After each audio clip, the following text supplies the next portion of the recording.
Baik saudara, sore hari ini materi Gospel and Mental Health Issue akan dibawakan oleh Pendeta Samuel Sugiarto, seorang dosen Departemen Mata Kuliah Umum dan Lembaga Pengembangan Kerohanian dari Universitas Kristen Petra di Surabaya.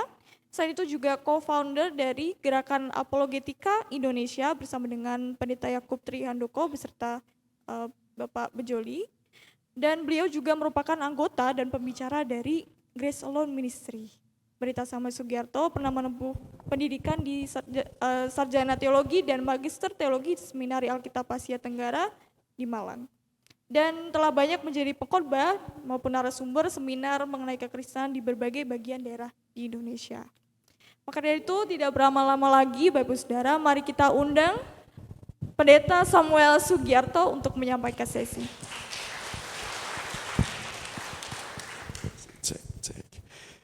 Selamat sore, Shalom Bapak Ibu Saudara sekalian. Saya sungguh senang bisa kembali hadir bersama dengan Bapak Ibu sekalian di tempat ini. Sudah cukup lama seingat saya sebelum pandemi dapat kepercayaan untuk beribadah bersama-sama. Terima kasih Pak untuk kepercayaan yang dipercayakan. Malang ini bagi saya rumah. Karena sejak studi di Saat saya merasa bahwa Malang ini rumah kedua saya. Senang bisa hadir dan bertemu dengan Bapak Ibu sekalian. Izinkan saya mengulangi pertanyaan dari worship leader tadi. Bagaimana kabar Bapak Ibu? Wah, itu jawaban tulus atau tidak Bapak Ibu? Semoga tulus ya, semoga. Saya cuma khawatir pertanyaan ini adalah sebuah pertanyaan template di mana di banyak gereja selalu ditanyakan, bagaimana kabarnya? Ada yang menjawab, baik. Sebagian orang berkata, orang Kristen kok cuma baik? Tidak boleh cuma baik, harus jawabnya apa? Luar biasa, karena kasih Tuhan kita luar biasa. Bahkan ada yang mengatakan, tidak cukup luar biasa, kita ini lebih dari pemenang. Maka jawabnya adalah luar biasa gitu ya. Ada pakai gitu ya. Tapi Bapak Ibu saya ingin mengatakan hari ini karena sesuai juga dengan tema kita berbicara tentang mental health issue. Memungkinkankah orang Kristen menghadapi sebuah situasi yang sangat dilematis, yang penuh dengan pergumulan, bahkan seolah-olah menghadapi jalan buntu? Saya ingin berikan jawaban di depan dan inilah akan menjadi awal kita memulai seminar ini. Jawabannya adalah sangat mungkin. Sehingga hari ini kalau kita datang ke gereja dengan pergumulan, itu wajar Bapak Ibu. Kalau kita datang ke rumah Tuhan dengan berbagai macam tekanan, itu normal. Sehingga sometimes kalau kita ditanya, bagaimana kabarnya? Bapak Ibu boleh jawab, saya sedang tidak baik-baik saja. It's okay, gak apa-apa. Tetapi hari ini ketika kita diingatkan bahwa memungkinkan loh bahwa hidup kita itu di tengah-tengah kesulitan bahkan tekanan jiwa, dan Alkitab tuh berkali-kali loh mengatakan bahwa orang Kristen anak Tuhan tuh mungkin kena tekanan jiwa. Salah satunya dalam kitab Mazmur kalau kita baca, bukankah banyak sekali pemazmur itu berkata apa? Hai jiwaku, mengapa engkau tertekan? Mengapa engkau tertekan hai jiwaku? Mengapa engkau bergumul di dalam batinmu? Ini ucapan Daud, raja, nenek moyang Yesus, tertekan jiwanya. Wajar nggak kalau kita hari ini juga tertekan? Wajar. Tetapi bukan berarti tidak ada solusi. Bukan berarti tidak ada jalan keluar. Bukan berarti tidak ada penyelesaian.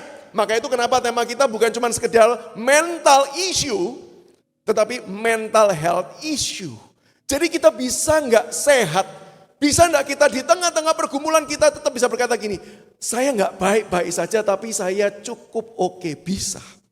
Dan kalau ditanya apa sumbernya? Judul paling awal, Injil. Injil itu kekuatan yang membuat kita bisa sehat secara mental. Kehidupan kita bisa sehat. Ada amin? Kita tutup dalam doa. Sudah selesai ya? Sudah amin semua. Nah sekarang kita mau belajar. Kalau memang ada solusi bagi tekanan jiwa kita, bagaimana? solusi itu bisa dihadirkan bagi setiap kita. Nah, izinkan saya boleh next 2, ini karena sudah berkali-kali muncul, tadi sebelum mulai aja sudah terus muncul, sudah bosen lihat nama saya gitu kan ya. Langsung aja slide berikutnya, saya ingin membuat disclaimer terlebih dahulu Bapak Ibu. Disclaimer ini berarti sebuah pendahuluan di mana saya ingin menginformasikan sesuatu yang menjadi batasan dari seminar ini. Seminar ini pendek loh Bapak Ibu. Ngurusin jiwa itu ribet. Seingat saya Bu Vivian ini kan salah satu dosen di saat bagian konseling. Itu kuliahnya aja berat. Maka nggak mungkin dong dalam waktu yang pendek saya bisa menyelesaikan semua hal. Maka saya mau katakan sangat-sangat terbatas apa yang akan di-cover di dalam ceramah ini. Jadi kita tidak akan membicarakan semua hal. Kita hanya akan membicarakan beberapa bagian saja. Dan biasanya ceramah ini Bapak Ibu saya suka tandem. Kenapa? Karena isu ini bukan cuma isu spiritual teologis. Tetapi juga biasanya adalah isu psikologis. Sehingga kalau sekarang saya ceramah sendirian, maka saya mau katakan bahwa saya tidak akan mengcover topik-topik psikologis. Ini biar Bu Vivian yang nanti mengcovernya. Isu ini isu yang harus dilihat dari banyak angle, sudut pandang. Maka saya akan lebih konsentrasi di dalam pembahasan teologis dan filosofis. Karena saya percaya itu tetap diperlukan untuk kita mengetahui apa ajaran firman Tuhan terkait hal ini. Tetapi isu-isu psikologis tidak akan saya sentuh. Sehingga sampai sini saya mau mengatakan begini. Nanti di dalam pertanyaan-pertanyaan, saya percaya mungkin Bapak Ibu nggak paham. Yang mana sih yang dimaksudkan isu psikologis? Yang mana sih yang dimaksudkan isu teologis? Nggak apa-apa, silakan Bapak Ibu tanya saja. Tapi jikalau nanti ada bagian-bagian yang sudah memang itu menyentuh ranah akademiknya psikologi, maka saya harus berkata, mohon maaf. Bapak Ibu mengundang pembicara yang masih manusia, belum jadi Tuhan. Jadi nggak maha tahu, begitu ya. Jadi saya hanya akan mengcover bagian-bagian tertentu itu saja. Dan secara khusus ketika nanti berbicara tentang teologi apa yang akan ditekankan, saya ingin mengajak kita melihat akan Injil Yesus Kristus. Karena Injil ini adalah kekuatan Allah yang menyelamatkan setiap orang, dan Injil inilah yang memberikan pengharapan. Hari ini kita bisa ada, hari ini meskipun dunia bagaimanapun, meskipun dunia ini semakin lama kelihatannya semakin gelap, kenapa kita sebagai orang Kristen tetap punya pengharapan? Jawabannya satu, karena Injil Yesus Kristus. Nanti bagian akhir kita akan membicarakan hal tersebut. Nah, yang terakhir yang tidak saya tuliskan di dalam disclaimer ini adalah begini. Karena isu ini kan mental health issue. Jadi sebenarnya kan luas sekali. Saya tidak akan membahas secara detail satu demi satu. Tetapi jikalau nanti muncul di dalam topik tanya jawab, kita akan bahas secara umum. Karena sometimes, contoh, seseorang yang depresi dengan orang lain yang depresi sama apa beda? Beda. Istilahnya mungkin sama. Gejala-gejala umumnya mungkin sama. Penyebab akarnya mungkin sama. Tetapi ekspresi depresinya sudah bisa berbeda. Dan penanganannya pun bisa jadi ada pembedaan. Meskipun tetap saja ada persamaannya. Sehingga nanti yang saya bahas adalah yang umum-umum, yang sama. Nah, tapi kalau topiknya berbeda satu dengan yang lain, saya harus katakan itu tidak bisa diceramahkan. Tapi itu harus masuk ke dalam ruang konseling. Seingat saya tadi pada waktu sebelum mulai ibadah, sudah ada tayangan slide tuh. Memperkenalkan kalau Bapak Ibu nanti dari ceramah ini Bapak Ibu merasa, iya ya saya butuh nih ketemu orang, ngobrol, cerita. Karena saya punya tekanan batin di dalam hidup saya. Bapak Ibu bisa hubungi konselor yang ada di saat, dan juga ada halo konselor. Jadi sejak online, kita pun juga bisa menerima pelayanan online. Dan Bapak Ibu, satu hal yang cepat-cepat harus segera dibuang dari pemikiran kita. Konseling tidak sama dengan sakit jiwa. Ingat ya?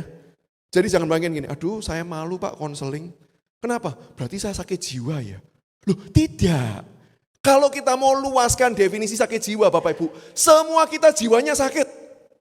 Tidak ada yang sembuh. Tidak ada yang beres semua jiwa kita. Termasuk pembicaranya jiwanya sakit tidak? Sakit.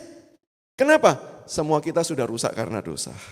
Tetapi kalau dalam definisi singkat, definisi yang biasanya dipakai orang sakit jiwa, orang gila gitu ya, orang kurang waras. Apakah konseling itu pasti orang kurang waras? Tidak. Sometimes kita butuh teman untuk cerita. Sometimes kita butuh orang untuk mendengarkan keluh kesah kita.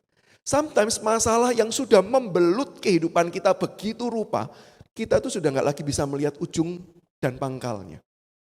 Bagaimana menyelesaikan solusi? Sukar. Dengan kita cerita, ada mata fresh, angle yang baru, yang bisa melihat masalah demi masalah, yang bisa memberikan bantuan dan pertolongan. Jadi jangan sungkan dan jangan merasa malu kalau memang memerlukan pertolongan. Itu sangat wajar sekali. Bapak Ibu saya kasih tahu ya, saya gini juga konseling loh Bapak Ibu. Saya juga konseling. Saya juga perlu cerita dengan mentor saya, dengan konselor saya, pergumulan-pergumulan batin saya. Untuk kemudian mendapatkan pertolongan. Jadi jangan malu dan jangan sungkan. Oke Bapak Ibu.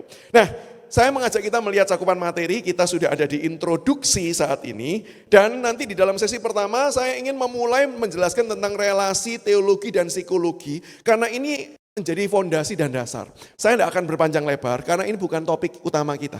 Tetapi saya perlu memberitahu karena ini biasanya antara nuansa teologi dan psikologi, sebenarnya relasinya seperti apa sih?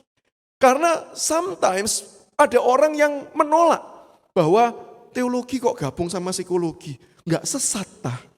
Atau bahasa anak muda sekarang, nggak bahaya tah? Gitu. Kok digabung-gabung? Nah sebenarnya relasinya bagaimana sih antara teologi dan psikologi? Dan saya tidak akan menyampaikan ini panjang lebar, saya langsung sampaikan ini pandangan saya. Jadi sometimes kalau Bapak Ibu nanti ketemu hamba Tuhan yang lain, bisa jadi loh pandangannya berbeda. Tapi ini pandangan saya. Dan itu akan menjadi fondasi untuk nanti kita melihat di topik yang berikutnya definisi dan penyebab seseorang itu bisa mengalami masalah-masalah mental. Apa saja penyebabnya. Nanti di sesi yang kedua kita akan melihat begini. Judulnya adalah mengapa makin banyak. Maksudnya gini, bukannya masalah itu dari dulu ada ya. Kenapa topik ini kok lagi hit-hitnya sekarang? Apakah orang zaman dulu mentalnya sehat-sehat kah? Jelas jawabannya adalah tidak. Tapi kenapa kok sekarang ini kelihatannya kok masalahnya semakin gede dan semakin membesar? Saya harus katakan secara cepat, betul. Betul. Karena memang ada faktor-faktor tambahan memperbesar masalah mental tersebut. Nah nanti kita akan lihat dan kita akan tutup dengan bagian Injil menjawab akan kesehatan mental tersebut. Dan ini topik nanti terpenting. Jadi Bapak Ibu setelah sesi 1 jangan pulang. Ya. Karena kalau pulang Bapak Ibu cuma dapat masalah, gak dapat solusi. Ingat ya, jadi selesai sesi 1 kita break, nanti solusinya di sesi yang kedua. Oke, mari kita sekarang lanjut masuk ke dalam bagian relasi antara teologi dan psikologi. Yang pertama Bapak Ibu, saya mau mengatakan ini kepercayaan saya. Saya percaya teologi tidak bertentangan dengan psikologi. Secara cepat, teologi itu datangnya wahyu dari Allah. Kita mengenal Allah, teologi Kristen, kita mengenal Allah bukan karena upaya kita mendekat kepada Allah. Enggak bisa manusia mendekat kepada Allah. Bahkan Alkitab memberitahu manusia berdosa tidak mau mencari Allah. Sehingga teologi Kristen adalah teologi yang percaya Allah lah yang menyatakan diri kepada manusia. Jadi datangnya dari atas kalau digambarkan. Teologi itu Allah memberitahu sesuatu kepada manusia. Dan itu yang disebut dengan wahyu khusus. Tuhan menyatakan dirinya secara paling jelas melalui inkarnasi Yesus Kristus. Itu teologi. Sementara psikologi itu berbicara mengenai upaya manusia dengan menggunakan hikmat Tuhan. Tuhan kasih kita hikmat. Mengamat-amati ini. Psikologi itu berdasarkan pengamatan. Apa sih yang terjadi dalam kehidupan satu orang?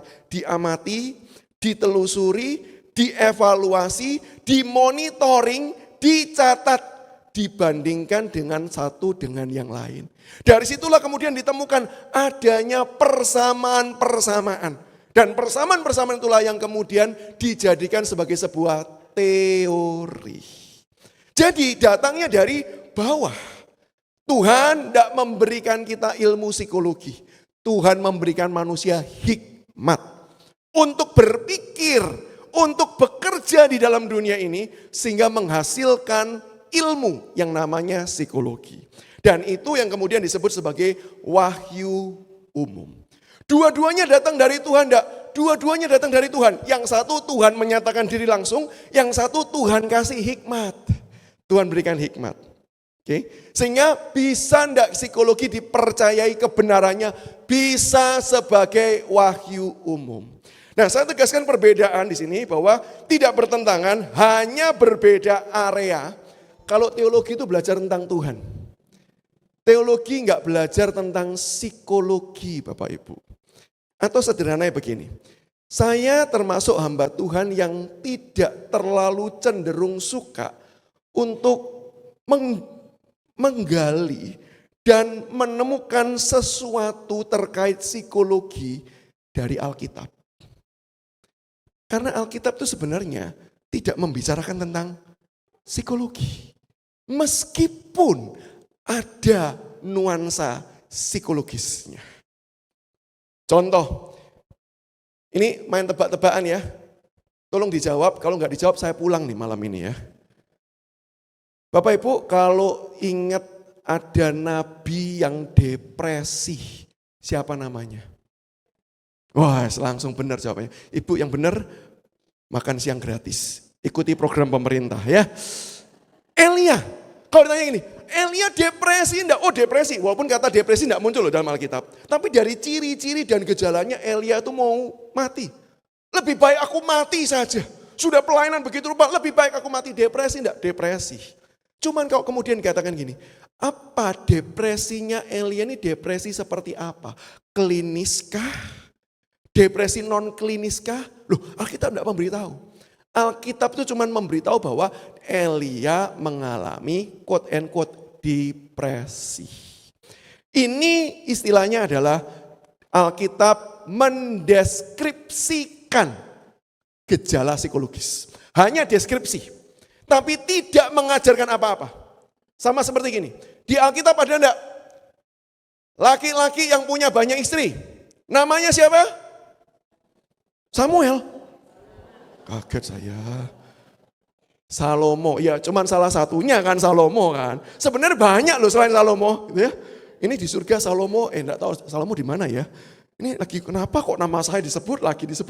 Padahal yang punya istri banyak loh, banyak, bukan cuma Salomo. Siapa lagi selain Salomo? Daud, siapa lagi? Abraham setidaknya, betul ya? Siapa lagi? Yakub, betul kan? Banyak loh. Kau tanya gini, berarti apakah Alkitab setuju dengan poligami? Kenapa yang jawab ibu-ibu? Kenapa bapak-bapak diam?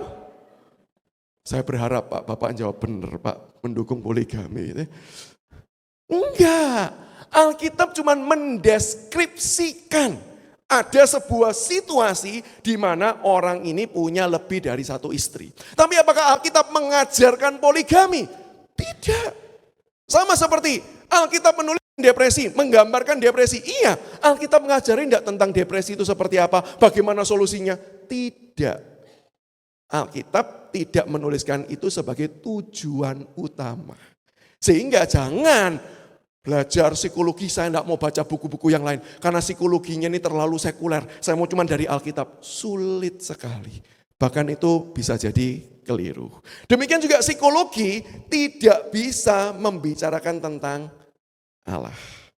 Sehingga ini informasi cepat saja. Kalau Bapak Ibu misalnya mengamati ada tokoh-tokoh psikolog yang kemudian menjadi tokoh-tokoh ateisme. Ateisme itu seorang yang pandangan yang percaya bahwa tidak ada Tuhan. Jadi dari ilmu psikologinya dia membaca bahwa gejala-gejala orang beragama itu hanya gejala psikologi. Yang sebenarnya Tuhan itu tidak ada. Cuman manusia menciptakan Tuhan. Salah satu tokoh yang mungkin bisa jadi saya sebut, walaupun bukan hanya satu ini saja, hanya salah satu adalah Sigmund Freud. Tulisannya Freud. bacanya nggak tahu gimana. Pokoknya tulisannya begitu ya. Sigmund Freud. Dia percaya bahwa Tuhan itu tidak ada. Dalam hal ini bagi saya ini mirip orang Kristen yang tadi. Belajar psikologi pakai Alkitab. Ilmu psikologi tidak ngajarin apa-apa tentang Tuhan. Karena yang diteliti psikologi adalah tentang manusia, bukan tentang Tuhan. Jadi secara area berbeda, secara sumber berbeda, secara metodologinya juga berbeda, dan penekanannya pun berbeda. Tetapi yang kedua gini, Pak, kalau begitu apakah berarti Bapak percaya bahwa teologi ke kanan, psikologi ke kiri? Oh enggak. Yang kedua, saya percaya bahwa teologi itu harus menjadi kerangka pikir yang digunakan untuk melihat segala sesuatu. Kenapa? Bukan karena saya orang teologi. Jadi merasa begini, orang teologi, dasarnya orang teologi. Apa-apa berpikir bahwa teologi harus yang terbaik. Bukan. Dasarnya adalah begini. Karena kita percaya bahwa manusia ini adalah makhluk spiritualis. Dan itu ajaran Alkitab. Karena manusia diciptakan menurut gambar dan rupa Allah. Yang artinya apa? Sederhananya seperti kita lihat cermin. Kalau saya bercermin, maka kalau tangan saya diangkat yang sebelah sini, maka yang sebelah sini juga ngangkat. Itu cermin. Manusia itu adalah cerminannya Allah. Berarti manusia ketika diciptakan sebagai cerminnya Allah, berarti manusia dalam segala halnya harus merujuk kepada Tuhan, tidak boleh kepada yang lain. Maka dosa itu apa sih? Dosa adalah pemberontakan kepada Tuhan. Dosa itu berkata gini, Tuhan yang angkat tangan kanan, kita berkata gini, bosen tangan kanan terus. Saya nggak mau angkat tangan. Itu dosa Bapak Ibu. Itu dosa. Nah, karena manusia diciptakan sebagai makhluk spiritualis, maka tidak heran manusia pertama-tama harus hidup spiritual di hadapan Allah. Dan ini menjadi fondasi. Bahasa teknisnya kita harus punya wawasan dunia Kristen yang membuat kita itu bisa melihat segala sesuatu, bisa memandang segala sesuatu dengan tepat, bisa menilai segala sesuatu dengan tepat, dan bisa memutuskan segala sesuatu dengan tepat. Dasarnya adalah teologi. Sehingga dengan dasar ini ketika seseorang belajar psikologi, apakah berarti dia tidak perlu jadi orang Kristen? Harus. Karena kekristenan itu adalah cara berpikirnya. Itu kacamata yang dia pakai untuk melihat apa sih yang terjadi dalam hidup orang. Kacamatanya harus pakai teologi. Ibarat ilustrasinya seperti itu. Dan yang ketiga, yang terakhir, saya percaya psikologi dalam kurung yang benar, karena saya juga percaya ada psikologi yang salah. Kok bisa Pak? Kan tadi, kalau wahyu khusus Tuhan kasih tahu langsung. Tapi karena wahyu umum, Tuhan cuma kasih hikmat. Hikmat bisa nggak dipakai manusia dengan cara yang salah? Bisa. Maka ada psikologi yang benar, ada psikologi juga yang tidak tepat. Psikologi sangat berperan penting di dalam mengembangkan hidup seseorang kembali menjadi ciptaan yang diciptakan menurut gambar dan rupa Allah.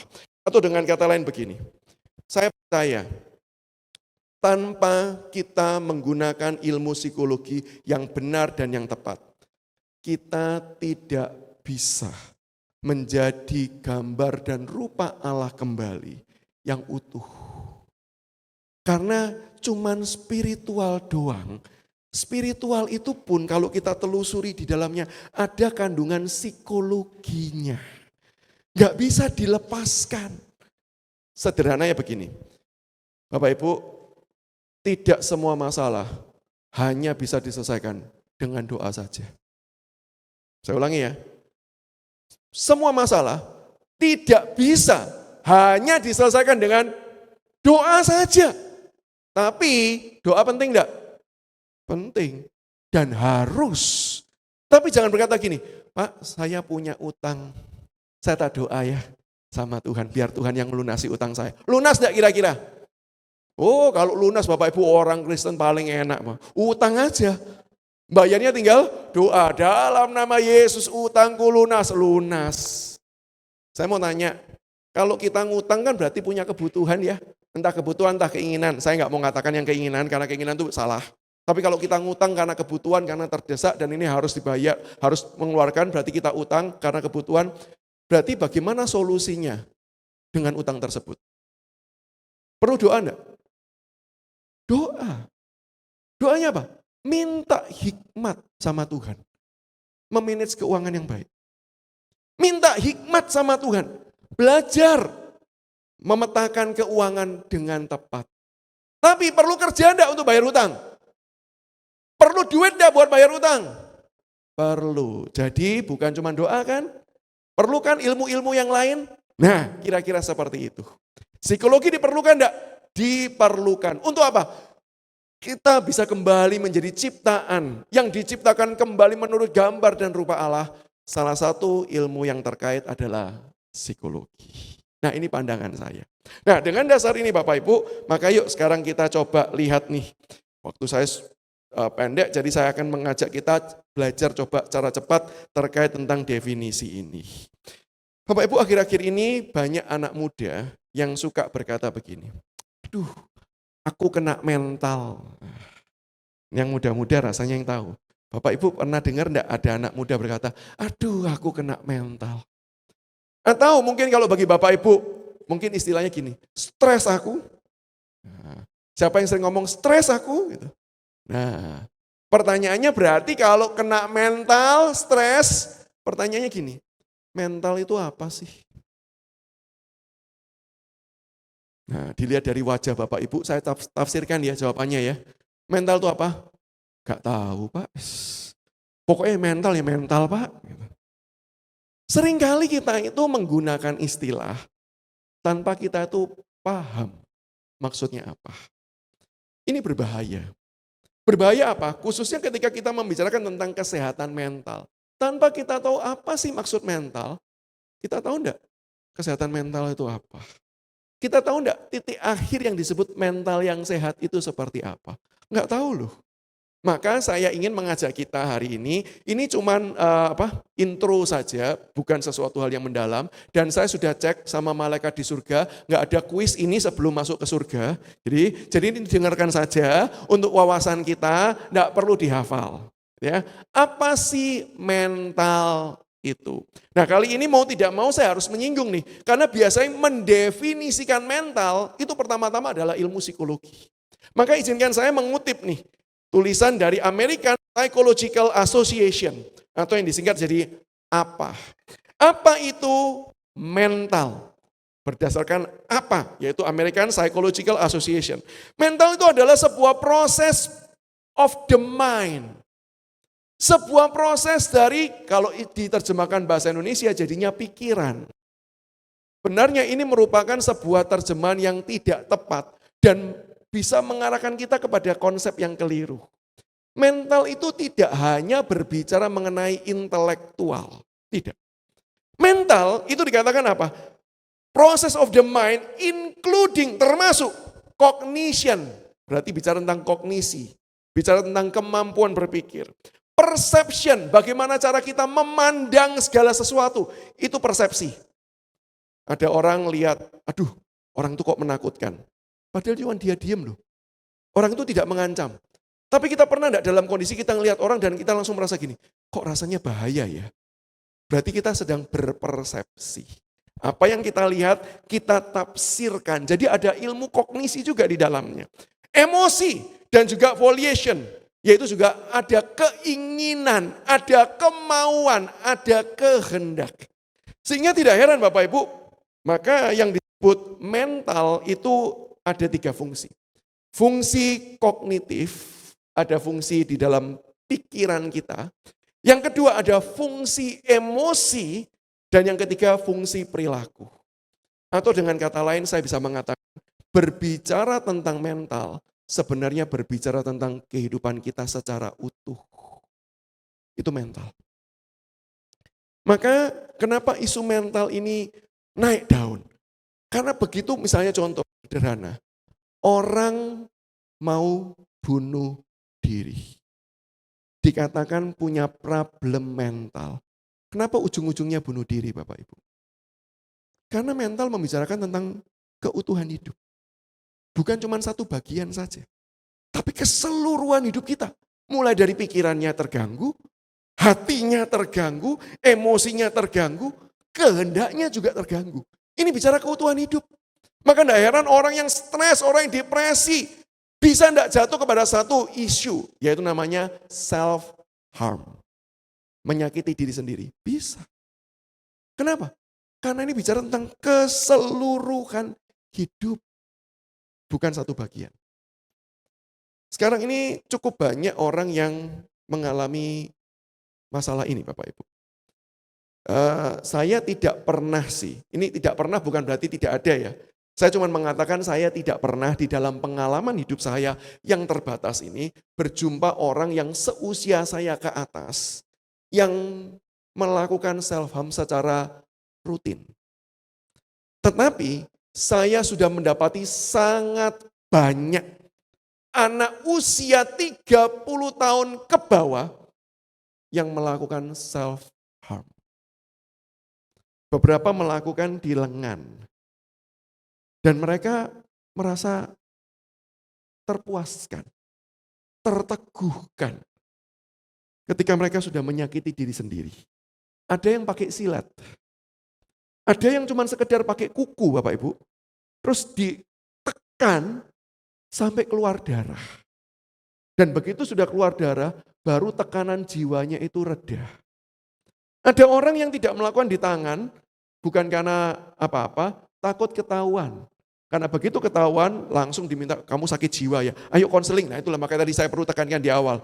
Banyak orang selalu mengasosiasikan konseling sama tempatnya orang sakit jiwa datang gitu. Karena takut, dia lakukan di paha. Karena umumnya jarang terlihat. Saya sudah menerima konseling banyak orang yang melakukan self-harm. Kalau tanya gini, kenapa sih sampai tega melukai tubuh sendiri? Kita tuh umumnya merawat tubuh loh. Kenapa ada orang yang merasa tenang ketika tubuhnya tersakiti? Karena keseluruhan hidupnya terganggu. Jadi mental itu berbicara terkait keutuhan hidup. Fungsi pikiran, fungsi emosi, dan fungsi kehendak. Bagaimana dengan pandangan kekristenan? Kekristenan pun setuju. Saya kutip dari seorang penulis teolog reform Anthony Hoekma dalam bukunya Created in God's Image. Ini sudah diterjemahkan dalam bahasa Indonesia. Tapi intinya kira-kira sama. Yaitu seorang manusia yang whole. Nah ini kata yang saya pakai ini. Tadi. Seorang yang utuh. Terdiri dari tubuh jasmani. Tetapi juga non-tubuh yang disebut juga dengan jiwa. Atau dalam hal ini adalah mental. Meliputi rasio, moral, emosi, termasuk keinginan dan kehendak. Jadi berbicara tentang mental, sekali lagi itu membicarakan tentang keutuhan dan itu membicarakan bagaimana ciri khas manusia. Bapak Ibu tidak akan pernah bertemu ayam yang sakit mental, enggak ada. Bahkan kalau kayak gini, Pak, tapi kok ada sakit anjing gila, Pak? Rabies. Nah itu kan nama yang kita berikan. Tapi bukan berarti anjingnya gila dan perlu dirawat di rumah sakit jiwa, terus dikonseling sama dokter sampai dia bisa sembuh. Bukan. Itu nama penyakit secara fisik, bukan penyakit jiwa. Maka enggak pernah ada binatang sakit jiwa. Kenapa? Hanya manusia yang punya mental atau jiwa tersebut. Binatang tidak ada. Dan kenapa manusia bisa punya tersebut? Karena itu adalah ciri khasnya. Yang membuat manusia itu khusus dan unik. Karena diciptakan menjadi ciptaan yang menurut gambar dan rupa Allah. Itulah mental, keutuhan hidup. Maka itu kenapa topik ini penting? Karena topik ini bukan cuma membicarakan satu sisi. Bukan cuma membicarakan, Pak, saya ini stres Pak di tempat kerjaan. Saya ini stres sampai saya kepikir saya mau lompat saja. Bapak Ibu, kalau orang sudah mau memutuskan bunuh diri, itu pasti bukan cuma gara-gara di tempat kerja. Itu mungkin pemicu terakhir. Itu mungkin alasan yang terlihat. Tapi kalau mau ditelusuri, sebenarnya lukanya di seluruh bagian. Bukan hanya di satu bagian. Ini bicara tentang keutuhan. Dan saya juga ingin mengatakan titik pertemuan antara psikologi dan juga teologi terlihat dari hal ini. Sama-sama setuju bahwa mental manusia tidak sedang baik-baik saja. mental manusia itu sedang sakit. Psikologi juga mengatakan hal tersebut, teologi juga mengatakan, meskipun istilah yang digunakan berbeda. Contohnya, World Health Organization atau WHO, nah ini bicara tentang tubuh gitu ya, secara keseluruhan sebenarnya kesehatan secara keseluruhan bukan cuma tentang tubuh tapi dari segi lebih cenderung ke medis, mengatakan bahwa mental disorder, ada sebuah masalah-masalah mental, diakui loh. Dan sebenarnya kalau dikatakan dari seluruh kondisi-kondisi mental, tidak ada orang yang dikatakan 100% sehat. Semua orang itu ada sakit mentalnya. Cuman, berat enggak? Ringan enggak? Kalau tanya gini, tanya Bapak Ibu ya, ini jawabnya cukup dengan angkat tangan, tapi jangan angkat kaki ya. Ulang berarti ya, angkat tangan aja. Bapak Ibu yang pernah stres angkat tangan. Siapa lagi? Jangan keraskan hatimu. Siapa lagi? Siapa lagi? Ini kalau sampai ada yang berkata, saya tidak pernah stres Pak dalam seumur hidup saya. Pak Daud, saya izin besok tema khotbah saya ganti. Jangan berdusta temanya. Karena pasti kita ini pernah stres. Dan begitu kita menjawab, saya pernah stres. Berarti sudah pernah sakit mental. Cuman mungkin kadarnya kecil. Kadarnya tidak besar. Jadi masalah mental itu adalah bicara tentang sebenarnya hidup manusia tidak pernah dalam kondisi normal. Hanya kadarnya kita berbeda satu dengan yang lain, satu. Dan dua, area sensitif kita berbeda satu dengan yang lain. Ada orang-orang yang ditekan begitu rupa, bisa bertahan. Digodain begitu rupa, bisa bertahan. Digodai, kasih uang. Saya titip uang pada kamu 1 juta ya, dia bisa jaga baik-baik. Kasih uang 1 M, bisa jaga baik-baik. Dikasih uang 1 T, bisa jaga baik-baik. Tapi begitu digodai dengan kuasa, jatuh. Berarti apa? Berarti titik lemahnya di kuasa. Ada orang yang dikasih uang, jangankan 1 juta, 1000 juga diembat. Ada loh. Berarti titik lemahnya di mana? Di uang. Setiap orang tuh punya titik rawannya sendiri-sendiri. Demikian juga dengan masalah mental. Kita punya titik rawannya masing-masing. Dalam masalah kejiwaan dan kementalan kita, setiap orang berbeda. Sehingga dalam hal ini disebut abnormal pemikiran, emosi, dan behavior, kebiasaan hidup, dan relasi dengan sesama. Nah, kalau kita perhatikan dari definisi ini, maka kita bisa mendapati begini. Mental yang bermasalah itu kita tidak bisa soroti secara spesifik. Ini dari sudut pandangnya WHO. Oh, boleh mundur dulu satu. Oh, ini untuk saya ya ternyata ya. Oke. Nah, yang dari WHO ya. Kalau kita amati dari definisinya WHO ini ya, maka WHO itu tidak mendefinisikan terkait masalah titik masalah mentalnya di mana, enggak. Dia cuma mengatakan ini abnormal. Berarti apa sih? Abnormal itu cuma bisa mengatakan begini. Harusnya itu seperti apa, tapi sekarang tidak melakukan seperti itu. Tapi sama sekali tidak memberitahu apa penyebabnya dan di mana kerusakannya enggak. Dia cuma memberitahu bahwa ini sedang tidak normal. Nah, ini keterbatasan dari sudut pandang medis maupun juga dari psikologi. Misalnya kita lihat dari DSM-5. Sama-sama mengatakan mental disorder. Dituliskan adalah sindrom characterized. Berarti cuma melihat karakteristiknya. Jadi ini merupakan pengamatan dari luar. Bukan pengamatan dari dalam. Tapi sekali lagi kalau kita baca tulisan, maka kita mendapati semua sepakat dan setuju bahwa memang mental yang bermasalah itu berarti pikirannya, perasaannya, kehendak dan kemauannya semua bermasalah. Tidak ada yang tidak bermasalah. Oke? Karena waktu saya harus cepat karena ini harus ngomongin yang Kristennya nih. Nah, bagaimana dengan pandangan kekristenan? Kekristenan percaya bahwa kerusakan, gangguan mental itu berarti kerusakan batin secara pikiran, emosi, dan kehendak. Sama, dalam hari ini kita mengatakan sama. Tapi apa yang dipercayai oleh seorang Kristen ketika dikatakan pikiran yang rusak? Ini pikiran yang rusak. Seorang yang melihat, mengevaluasi dan menilai segala sesuatu dengan sudut pandang, standar, dan cara yang salah.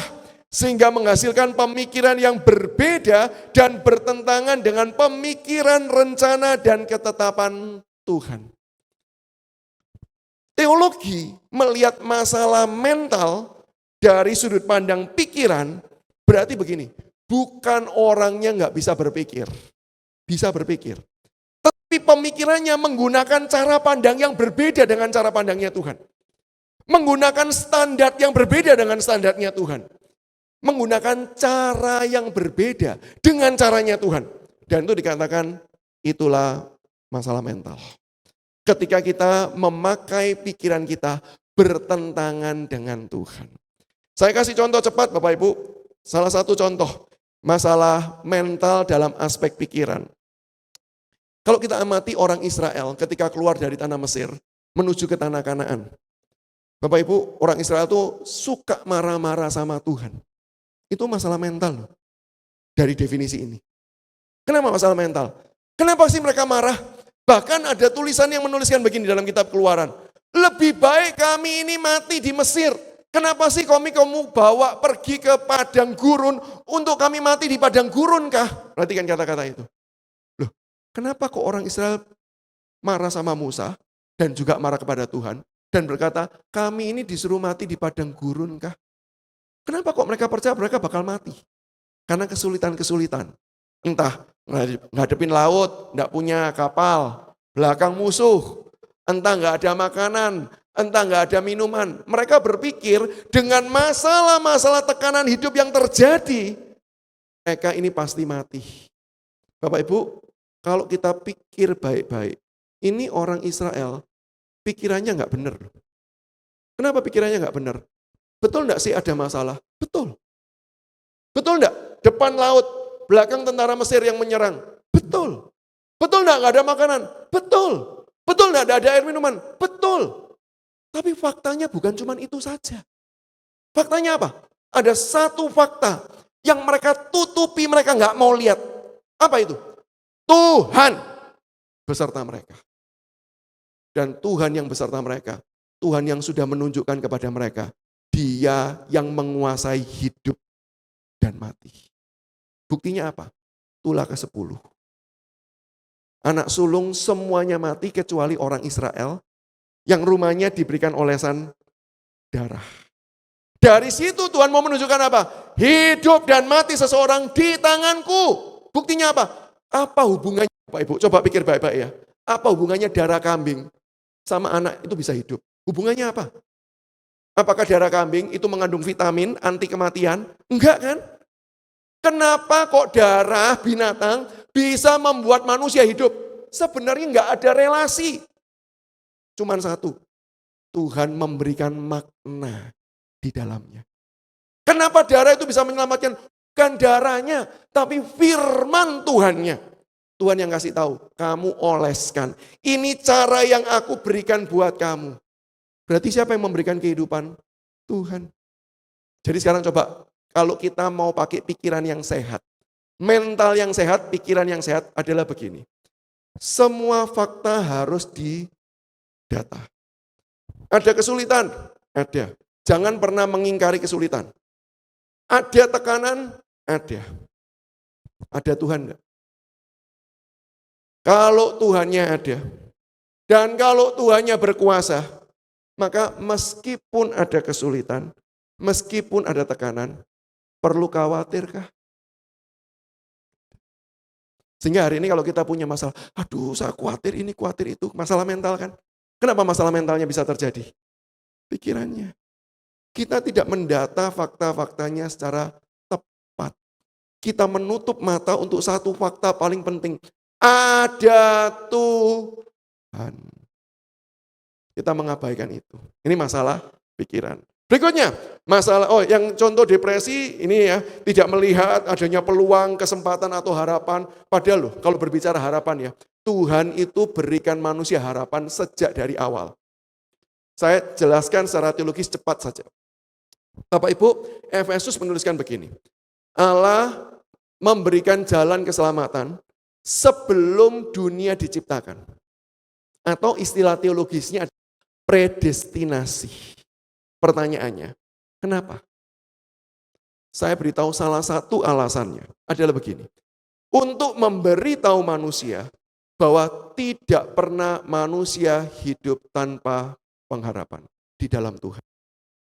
Karena begini, kalau Tuhan ciptakan manusia di titik ini, Tuhan ciptakan manusia. Tapi Tuhan sebelumnya tidak pernah menyiapkan jalan keluar terhadap dosa. Lalu di titik ini, manusia jatuh di dalam dosa. Dan baru Tuhan rapat di titik ini. Yuk rapat yuk, bagaimana cara menyelamatkan manusia. Dan keputusannya di sini, oh tenang nanti manusia, nanti kan kamu dosa, gampang, bisa selamat.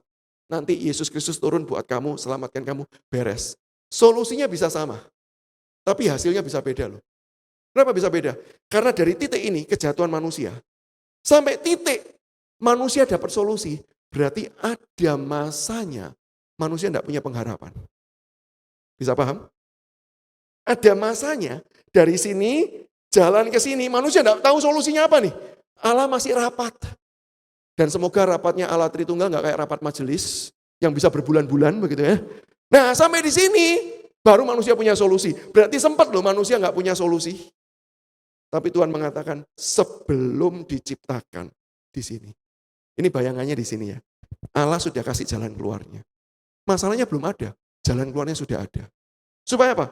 Begitu manusia diciptakan, dan begitu manusia jatuh di dalam dosa, solusinya sudah ada.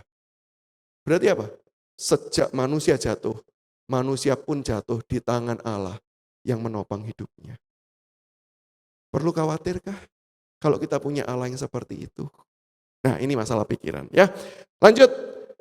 Demikian juga, saya ini karena waktu Bapak Ibu, nanti slide-nya saya bisa bagikan kepada Bapak Ibu, silakan diambil saja. Ini saya kasih contoh satu-satu, kalau kecemasan seperti apa, kalau adiksi seperti apa, tapi juga ada kerusakan secara perasaan. Lanjut kerusakan secara perasaan, kemampuan penghayatan, kecintaan seseorang yang menyimpang dari fokus yang seharusnya, yang mengarahkan orang tersebut kepada hal yang lain. Bapak Ibu, manusia pasti punya perasaan, dan perasaan ini terkait dengan relasi. Sehingga di dalam hal ini manusia itu punya kecenderungan untuk berelasi dan mengasihi. Manusia itu tidak bisa membenci Bapak Ibu, kata beberapa teolog. Saya setuju di dalam batasan ini. Manusia itu tidak bisa membenci. Manusia itu cuma bisa mengasihi yang satu lebih daripada yang lain. Ketika manusia dikatakan membenci sesamanya, sebenarnya yang terjadi itu apa sih? Kan biasanya gini, saya dilukai nih. Saya benci sama orang yang melukai saya.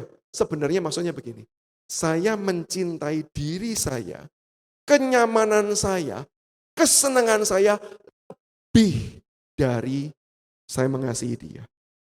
Sehingga wujud yang keluar, kebencian. Tapi sebenarnya, apa yang menyebabkan seseorang itu benci, tidak memberikan yang baik, tidak melakukan kasih kepada orang lain, karena dia cinta pada dirinya sendiri. Oke. Ntar izinkan saya mengakhiri di bagian ini.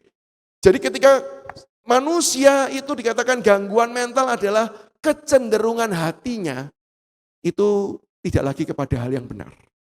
Tidak lagi menyukai hal yang benar. Ini sebagai penutup saya berhenti saja daripada saya kenapa kok stop di sini? Mestinya tadi saya mau memaksa. Karena saya baru ingat, kita stop ini ada untuk di perut begitu kan ya. Dan saya percaya pada satu kata pepatah, tidak ada logika tanpa logistik, gitu ya. Jadi pada saya terus minarnya Bapak Ibu sudah kelaparan dan Bapak Ibu doa puasa untuk saya, jadi saya stop tapi izinkan saya menutup dengan hal ini. Bapak Ibu, ketika berbicara mengenai kecenderungan hati, firman Tuhan berkata begini. Mazmur Daud, aku menyukai firman Tuhan seperti menyukai madu dan emas tua. Yang gambarannya ketika suka madu dia itu disegarkan. Di tengah-tengah keletihan, kelelahan, dapat makanan madu itu segar. Emas tua berarti dia itu murni, tidak bercampur. Suka firman-Nya tuh suka seperti itu. Di tengah-tengah letih, apa sih yang dicari? Sederhana gini Bapak Ibu, gambarannya bagi kita sekarang ya. Kalau kita lagi jalan di tengah-tengah cuaca yang panas, lihat es degan. Pengen minum enggak? Pengen. Pengen atau pengen banget? Pengen banget. Dan rumah kita masih panjang, masih jauh. Pengen enggak? Aduh, stop dulu lah, minum es degan. Pengen. Sekarang saya tanya, kecintaan kita sama firman begitu enggak? Kalau jawaban kita, enggak sih Pak. Berarti kita punya masalah mental loh, dalam perasaan kita. Berarti perasaan kita tidak tertuju kepada yang seharusnya. Berarti pertanyaan selanjutnya begini, kalau perasaan kita tidak tertuju pada yang seharusnya, perasaan kita kemana? Arah perasaan itu menandakan titik rawan kita. Orang bisa cemas, orang bisa depresi, bahkan orang bisa bunuh diri. Saya stop sampai di sini, kita nanti lanjut di sesi yang kedua. Selamat malam Bapak Ibu. Udah kenyang? Nah, kalau sudah kenyang saya yang khawatir. Ngantuk ya. Karena firman Tuhan berkata, roh penurut tapi daging mahal. Oh bukan ya, daging lemah ya. Ini sambil menunggu beberapa yang di arus balik. Bolehkah slide-nya dibantu tampilkan yang dari bagian yang terakhir ya. Cek. Sebentar, kau agak hilang-hilang ya. Oke, saya harus posisi megangnya. Oke.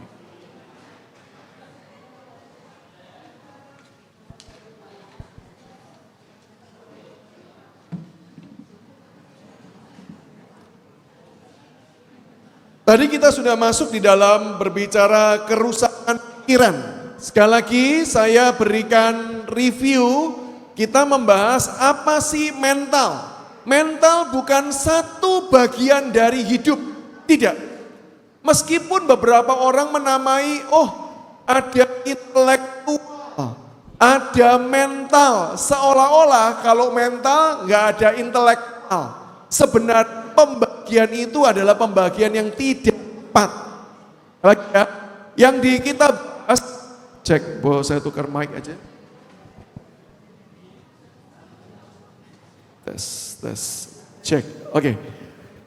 Jadi kalau dikatakan ada pembagian intelektual, ada pembagian mental, sebenarnya berarti kita perlu tanya, apa sih yang dimaksudkan dengan mental itu? Sebenarnya ketika kita membicarakan mental, definisi yang sesungguhnya itu ini. Keseluruhan hidup, meliputi pikiran, meliputi perasaan, meliputi kehendak. Tadi kita sudah lihat gangguan mental berarti pertama-tama gangguan pikiran. Kita memikirkan sesuatu dengan cara yang salah, dengan kacamata yang salah, tidak tepat, sehingga mengakibatkan kita salah mengambil keputusan, salah menilai sesuatu. Seperti tadi saya contohkan, orang Israel takut, cemas karena banyak masalah. Betul enggak banyak masalahnya? Betul. Tapi salah pikirannya. Kenapa? Karena Tuhannya dibuang. Sebenarnya bukan cuma Israel sih. Kita kadang-kadang juga gitu kan ya. Ada masalah, aduh, gampang khawatir. Kenapa gampang khawatir? Coba tanya sama diri sendiri, Tuhannya di mana? Kalau Tuhannya nggak diperhitungkan, pasti gampang khawatir. Tapi kalau Tuhannya diperhitungkan, maka kita punya kekuatan untuk tetap melangkah. Yang kedua yaitu adalah kerusakan perasaan. Boleh next slide, kerusakan perasaan.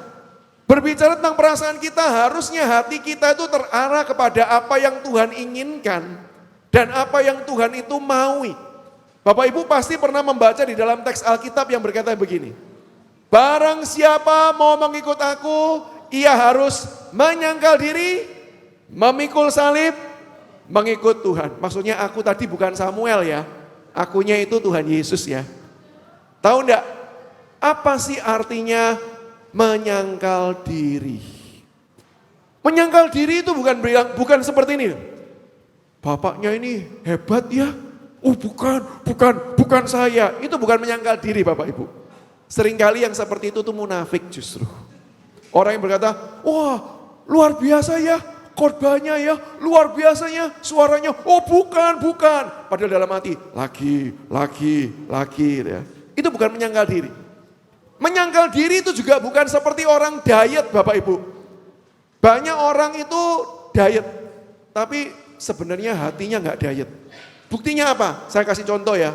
Ini kan habis makan ya, ilustrasinya tentang makan deh. Saya kalau ditanya ini, Pak, menu paling suka apa? Saya ini bukan orang kuliner. Tapi kalau disuruh memilih Bapak Ibu, saya ini suka bakmi mestinya. Semua jenis mie. Bahkan sampai mie seluruh warga Indonesia. Mie Nusantara, yaitu Indomie seleraku. Ya. Saya juga suka. Tapi mie itu sebenarnya nggak sehat tuh Bapak Ibu. Apalagi Indomie yang sudah banyak micinnya, begitu kan nggak sehat. Jadi banyak orang bilang ini, ayo makan mie. Kalau kita mau diet kan kita berkata ini, enggak, saya enggak mau makan mie. Nah biasa orang yang nawari, enggak pernah berhenti. Nawari terus, enggak apa-apa, sedikit aja. Biasanya suaranya dari gini, enggak, suaranya turun. Enggak, jangan. Saya ini mau diet. Oh enggak usah, diet itu besok. Hari ini enggak usah diet. Enggak, janganlah. Saya ini memang benar-benar mau diet. Perhatikan suaranya sudah turun ya. Dari tidak, jadi tidak. Jadi enggak lah. Apalagi kalau dikatakan, ini mie-nya ini bahasa Mandarinnya ini haujak sencingping ini ya. Enak gila ini, kamu udah makan nyesel kamu. Lama-lama kita berkata apa? Jadilah kehendakmu. Betul? Padahal mau diet loh. Itu bukan menyangkal diri Bapak Ibu. Karena kalau menyangkal diri seperti itu, yang mengikut Yesus itu cuman semangatnya di awal. Lama-lama gimana? Enggak akan mau ngikut Yesus. Menyangkal diri sederhananya itu seperti ini Bapak Ibu. Kita punya keinginan. Kita tahu keinginan kita itu beda sama keinginannya Tuhan. Maka kita taruh keinginan kita. Tapi bukan cuma taruh. Karena kalau cuma taruh, mata kita tuh terus kepada keinginan kita. Ini namanya juga keinginan kita. Maka mata ini terus. Tapi menyangkal diri itu adalah keinginan ini kita taruh. Lalu kita melihat ke atas. Apa sih yang Tuhan inginkan? Dan kita belajar mengingini keinginan Tuhan sampai keinginan Tuhan itu jadi keinginannya kita. Itu menyangkal diri. Maka sebenarnya seorang yang sakit mental dalam pengertiannya adalah perasaannya terganggu. Karena dia hanya mengingini keinginannya. Dan dia mengabaikan keinginannya Tuhan. Dia tidak pernah memikirkan keinginannya Tuhan. Dia tidak pernah mau tahu keinginannya Tuhan. Tidak mau tahu dan tidak mau merasakan. Itu problemnya. Maka tadi pertanyaan saya, kita ini senang firman Tuhan enggak? Kita ini suka firman Tuhan enggak? Kalau enggak, itu berarti kita sedang punya gangguan mental di dalam area perasaan. Contoh, kalau dalam wilayah-wilayah misalnya seperti depresi, merasa hampa, kehilangan semangat. Kenapa? Karena kita hanya menginginkan keinginan kita. Sementara kita tidak bisa menggapai semua keinginan kita. Akibatnya gimana? Depresi lah. Depresi. Tetapi kalau kita menginginkan keinginannya Tuhan, kira-kira terjadi enggak? Halo, ini sudah tidur semua kah ini? Soalnya habis makan menakutkan ini ya. Kalau kita menginginkan keinginan kita belum tentu bisa menggapai. Kenapa? Bisa jadi keinginan kita terlalu besar. Sama seperti anak SD ditanyai, pengen jadi apa? Ini anak SD dulu ya, karena anak SD saya sekarang beda. Kalau anak SD dulu, mau jadi apa? Pilot. Banyak nggak jadi pilot? Enggak, betul? Mau jadi apa? Presiden. Wah, semua orang bilang, bagus. Bisa nggak jadi presiden? Enggak, buktinya baru 8 presiden kita. Betul kan ya? Enggak. Kenapa? Karena memang keinginannya terlalu besar. Kita bisa enggak mencapai semua keinginan kita? Nggak bisa. Tapi kalau kita mengingini keinginannya Tuhan, pasti terjadi enggak? Pasti. Karena rencana Tuhan tidak pernah gagal. Sehingga kenapa orang depresi? Coba dicek keinginannya siapa sih? Apa sih yang kita harapkan? Jangan-jangan bukan itu yang seharusnya kita inginkan dan harapkan. Fokusnya salah, Nggak heran kita bisa depresi, kita bisa merasa kosong, dan misalnya cemas, dan selanjutnya. Saya next 2 slide, 3 slide. Sekarang kita bicara mengenai kerusakan kehendak. Jadi bukan cuma sekedar pikirannya rusak, perasaannya, tetapi juga kehendaknya. Seseorang tidak lagi memiliki motivasi bergerak kepada tujuan yang benar, bahkan lebih memilih yang keliru. Perhatikan, ini penekanannya ada 2. Kita bukan cuma sekedar tidak mau kepada yang benar, tetapi kita suka kepada yang berlawanan. Satu contoh paling jelas, Yunus dipanggil Tuhan. Yunus, hambaku, pergi beritakanlah penghukuman Tuhan yang akan terjadi kepada Niniwe kalau mereka tidak bertobat. Yunus tidak menjawab Tuhan. Dia tidak melawan Tuhan. Tidak, dia diam. Tapi yang dilakukan apa? Pergi menjauhi. Kalau Niniwe itu ke sini, dia pergi ke Tarsis, ke arah sana. Artinya apa? Sengaja memilih yang bertentangan dengan kehendaknya Tuhan. Itu masalah mental kita. Apa yang kita kehendaki, apa yang kita kerjakan. Bahkan Rasul Paulus sendiri dalam suratnya dia mengatakan apa? Aku tahu yang benar, tapi seringkali aku melakukan yang tidak benar. Aku tahu apa yang harus kukerjakan, tapi seringkali aku tidak mengerjakan. Celakalah aku nih manusia yang berdosa. Itu kita. Kehendak kita tuh seringkali bertentangan dengan kehendak Tuhan. Bukan karena kita tidak tahu. Sekali lagi, kalau tahu atau tidak problem pikiran, banyak orang Kristen tahu. Apalagi orang Kristen yang suka ke gereja, sering dengerin khotbah, apalagi sejak pandemi, ada online. Orang tua saya itu di zaman-zaman pandemi Bapak Ibu, dia itu kan ibadah dari rumah. Bapak Ibu tahu berapa gereja yang didatangi? 1 hari Minggu, 5 gereja ibadah. Wah, kurang rohani apa Bapak Ibu? Itu kalau Tuhan bikin streaming dari surga, saya yakin mama saya juga ikut. 5. Dan banyak gereja. Tahu enggak kebenaran? Tahu, tapi coba cek. Dilakuin enggak? Dijalanin enggak? Seringkali yang diketahui enggak dijalankan. Berarti rusaknya di mana tuh? Rusak perbuatan kita loh. Bukan otak kita rusak, bukan sekedar hati kita rusak, tapi tindakan kita juga rusak.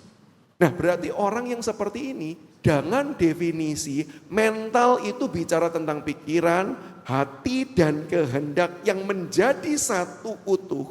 Maka sebenarnya itulah kita yang disebut rusak secara mental. Jadi kalau ditanya gini, hari ini yang di tempat ini siapa yang punya gangguan mental? Jawabannya semua kita.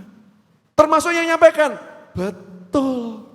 Kita semua punya gangguan mental. Pertanyaannya apa yang menyebabkan? Saya bagi menjadi 2. Yang pertama adalah dosa dan pekerjaan iblis. Menjadi penyebab dari semua kerusakan mental yang ada. Jadi ini akarnya. Dosa dan pekerjaan iblis itu yang menyebabkan kenapa hari ini kita tidak memiliki mental yang baik. Kenapa kita rusak? Karena iblis, karena dosa. Dan saya tidak akan berpanjang lebar di sini, dari tadi saya sudah ceritakan, semua ini terjadi karena kita melawan Allah, demikian juga karena iblis. Saya kasih contoh yang pekerjaan iblis Bapak Ibu ya, karena Bapak Ibu kadang-kadang begini.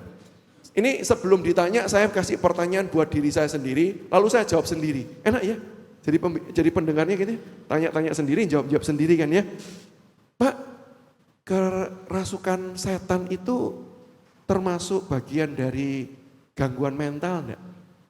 Nah, jawaban saya begini Bapak Ibu. Kerasukan setan itu adalah pekerjaan setan yang paling eksplisit. Yang membuat pikiran dan perasaan hati kita itu diambil alih oleh si jahat. Sehingga dalam hal ini biasanya para teolog tidak memasukkan kerasukan setan sebagai gangguan mental. Kenapa? Karena seolah-olah kita ini pasif. Cuman tubuh kita ini aja yang dipakai. Maka itu biasanya kalau membedakan antara orang kerasukan setan dan gangguan mental, ada manifestasi atau tidak. Suaranya tiba-tiba berubah, orang bisa terbang begitu ya, tanpa alat apapun. Nah, ada manifestasi supranatural enggak? Kalau ada, berarti itu pekerjaan setan yang disebut kerasukan setan. Tapi pikiran, hati, dan perasaannya memang sengaja ditumpulkan dan orang itu memang pasif. Dia tidak beraksi. Maka wilayahnya bukan gangguan mental. Beda. Dan kalau ditanya, bagaimana Pak cara menangani yang seperti itu? Gampang. Dalam nama Yesus, nama di atas segala nama yang berkuasa, kita bisa mengusir. Jadi kalau setan itu ngerasuk orang Bapak Ibu, itu pekerjaan setan yang paling rendah dan kita semua sudah tahu solusinya. Hanya tinggal kita butuh ketekunan dan kekuatan anugerah Tuhan untuk bisa mengusir setan. Tidak usah takut dengan yang seperti itu. Jangan seperti saya dulu masuk seminari, apalagi saya tuh dulu sekolahnya di saat masih yang di Kasin, waktu masuk ditakut-takuti sama kakak tingkat. Hati-hati loh, malam nanti ada setan. Namanya mahasiswa baru kan takut, tanya, terus gimana kalau setannya muncul? Gampang, nyanyi. Nyanyi lagu apa? Dalam nama Yesus, dalam nama Yesus ada kemenangan. Wah, ada teman saya tanya, kalau sudah nyanyi, setannya nggak pergi, gimana? Gampang, ganti lagu. Wah, ada lagu yang lebih hebat nih. Lagu apa? Lagu apa? Dalam Yesus kita bersaudara. Yang ini ngawur ya. Kalau setan tuh merasuk, obatnya cuma satu, dalam nama Yesus. Tapi kalau tanya gini, gangguan mental setan bekerja enggak? Bekerja. Contohnya apa? Bicara soal pikiran.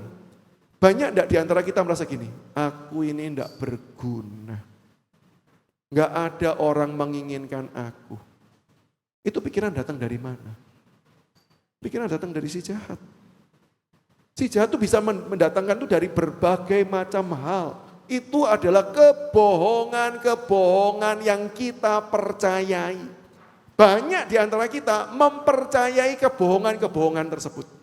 Kalau tanya, bagaimana cara kita melawan kebohongan-kebohongan iblis tersebut? Ya firman Tuhan. Ketika dikatakan, kamu tidak berguna, kau tanya gini, kenapa sih kamu bisa mikir kamu tidak berguna? Biasa orang di konseling, kenapa kamu bisa mikir kamu tidak berguna? Ya karena saya nggak pernah disayangi sama orang tua saya. Karena saya ditolak oleh orang tua saya, bahkan sejak dalam kandungan saya ditolak. Buat apa saya ini hidup? Kenapa Tuhan tidak cabut nyawa saya? Wah, rasanya mengharu biru.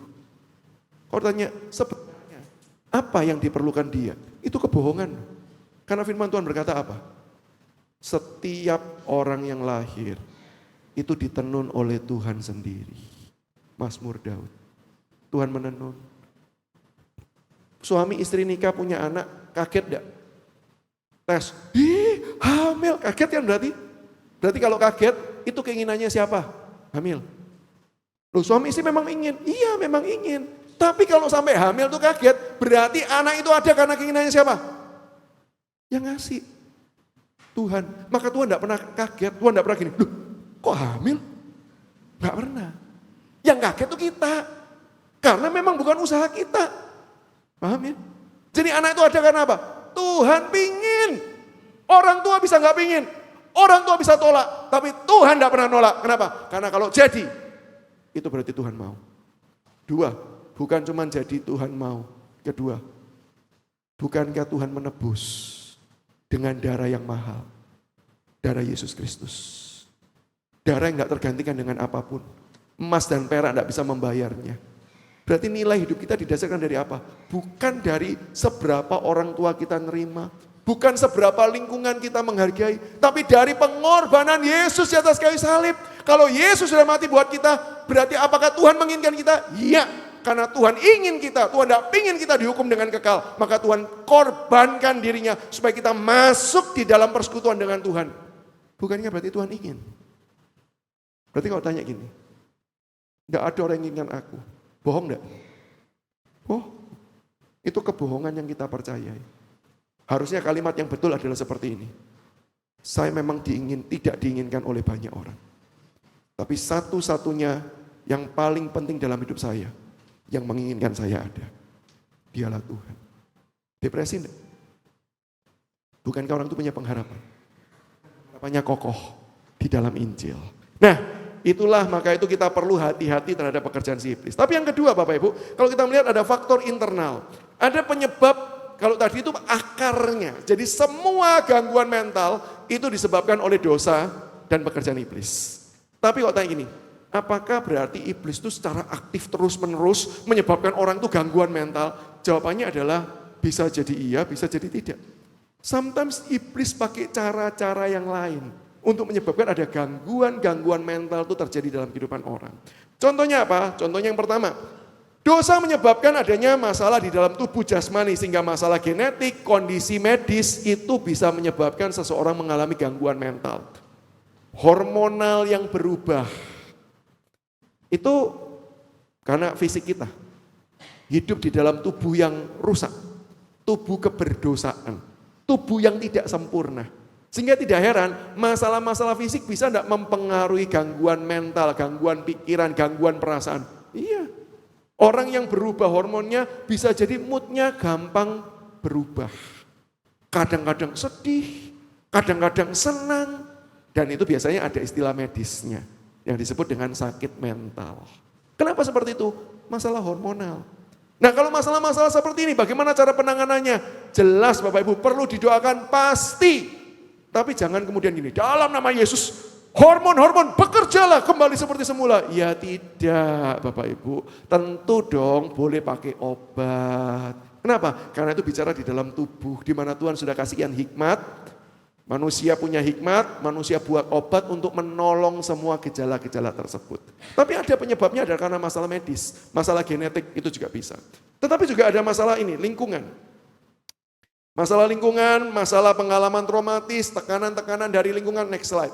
Itu yang kemudian mengakibatkan seseorang itu bisa mengalami gangguan mental. Adanya faktor luar yang mempengaruhi kita. Sehingga tekanan dalam pikiran, tekanan dalam perasaan membuat kita bertindak juga dengan cara yang salah. Dengan cara yang keliru. Nah, faktor-faktor eksternal ini. Cuman kan orang bisa tanya gini, dari dulu lingkungan pasti menekan. Dari dulu orang hidup itu selalu ada masalah. Tidak pernah orang hidup itu bebas dari masalah.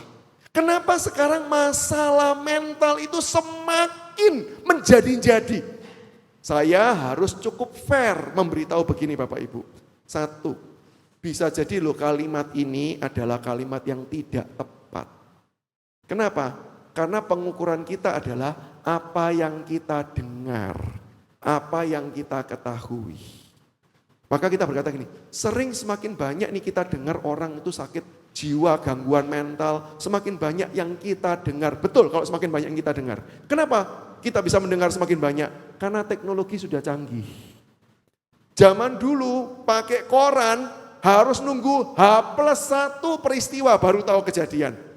Sekarang H+ berapa detik orang sudah bisa tahu. Kenapa? Teknologi. Sehingga wajar enggak kalau kita semakin banyak dengar. Wajar. Tapi banyak dengar bukan berarti jumlahnya pasti otomatis bertambah. Bisa jadi dulu itu kita enggak dengar, padahal juga sebenarnya ada masalah-masalah mental. Bisa paham ya Bapak Ibu ya? Kita perlu fair dalam hal ini. Jadi kita harusnya mengatakan, semakin banyak kita dengar. Karena belum tentu zaman dulu tidak ada masalah mental. Itu satu. Tapi yang kedua, memang Bapak Ibu, secara riset dan penelitian, kelahiran-kelahiran zaman terakhir ini banyak yang didapati juga memang menghadapi tekanan mental yang berat dibandingkan dengan zaman-zaman dahulu. Kenapa? Nah ini yang saya ajak kita lihat, kenapa kok jumlahnya itu, kenapa kok tekanannya itu makin besar dan makin banyak.